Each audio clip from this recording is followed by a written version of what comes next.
you and I. Actually, you know what? You're the president of the Robert Saleh fan club now. I'm just the guy taking minutes. Big fan of what he did. I loved your article on SI. You broke down sort of the versions of the 49ers defense. What are you expecting in 2020? Way I read it, you're expecting actually some pretty big changes from what they did last year, which was already big changes from what they were doing ahead of time. Right. I mean, so like version 1.0 was just classic Seahawks cover 3 all day. And that worked like 10 years ago. It was kind of revolutionary because It was like, let's just be really good at this.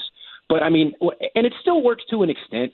But when you go against like the Chiefs, like that's just not good enough. Game over. It's just not good enough. And they know it. Like from Pete Carroll to Saleh, they all know they need to add more. So last year, the wrinkle they added was cover 4. You know, like instead of going 3 deep, 4 under all the time, let's sprinkle in some, 4 deep, 3 under. Mm-hmm. And that was great. I mean, they were the number 1 pass defense in the league. But again, when you're going against the Chiefs, it's just not enough.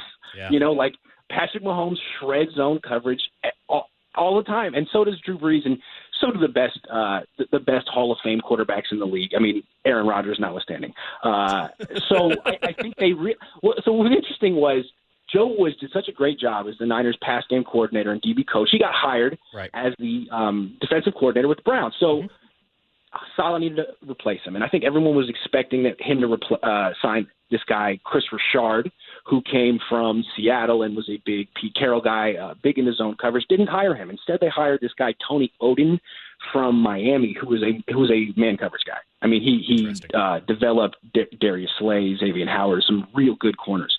So to me, that's Robert Saleh. He's very honest with himself and his self-evaluation. He doesn't double down. He actually evolves.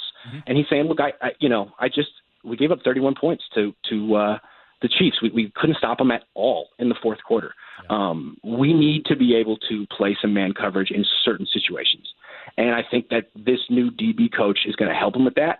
And I think that the project for him is Akello, because Akello just flat out stinks in zone coverage. He's terrible. But he played a lot of man in college at Colorado, and just he's 6'3", he runs a 4.45, he's really quick. Like, he should be able to play man-to-man coverage, and he's shown it against Mike Evans, Mike Thomas in spurts. Yeah. So maybe there's something there, and I think that's sort of the next iteration of what they're going for. They're trying to figure out how to stop the Chiefs. I guess the whole world is.